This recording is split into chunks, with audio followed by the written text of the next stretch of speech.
काम का नहीं। लेकिन हमें तो चैतन्य में बनना है ना। लक्ष्य हमारा है लक्ष्मी नारायण जैसा बनना। तो जो पढ़ाई पढ़ाने वाला त्रिमूर्ति से बात है, त्रिमूर्ति कहा जाता है, एक मूर्ति नहीं कहा जाता। तो त्रिमूर्ति से बाप का पूरा परिचय बुद्धि में बैठा हुआ। तीनों मूर्तियों की चैतन्य में पहचान हो, सिर्फ जड़ चित्र की बात नहीं है। आखिरी में ब्रह्मा कौन? संपूर्ण। विष्णु कौन? संपूर्ण शरीर, जिसके चित्र बनाए जाते हैं, चरित्र की यादगार में चित्र बनते हैं। तो जरूर कोई वैष्णव देवी हुई होगी, विष्णु देवता के रूप में कोई हुआ होगा। इस नंबर के रजिस्टर में 78 पेज पर 26/8/89 का 65 क्लास दूसरे पेज का मध्य।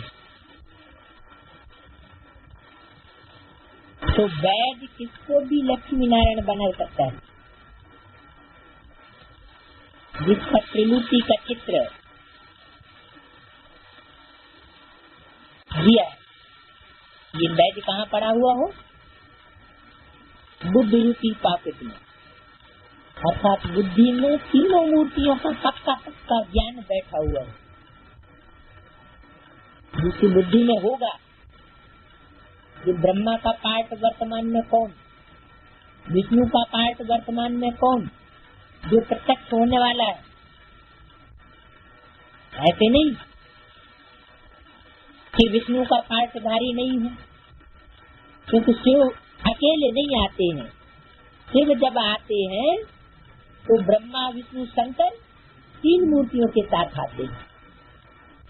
तो ब्राह्मणों की संगम की दुनिया में ऐसे नहीं कहा जा सकता कि विष्णु तो सतयुग में ही होगा, संगम युग में कहाँ से आया? नहीं, संगम युग में है तो, लेकिन संपन्न स्टेज में नहीं है। कोई न कोई ब्राह्मण है जो ब्रह्मा विष्णु और शंकर ये तीन प्रकार के पार्ट बजाने वाली विशेष आत्मा है। ब्रह्मा के रूप में, फिर विष्णु के रूप में न्यूट्रल, फिर शंकर के रूप में लाफुल, ब्रह्मा के रूप में लफुल। उसको समझाना है ये त्रिमूर्ति है। कौन सी? जड़ चित्र में सिर्फ नहीं समझाना है, लेकिन जड़ चित्र में भी ओरिजिनल चित्र बुद्धि में बैठा हुआ होगा तो असली समझा सकेंगे। नहीं तो जैसे भक्ति मार्ग में त्रिमूर्ति ब्रह्मा कह देते हैं, ब्रह्मा की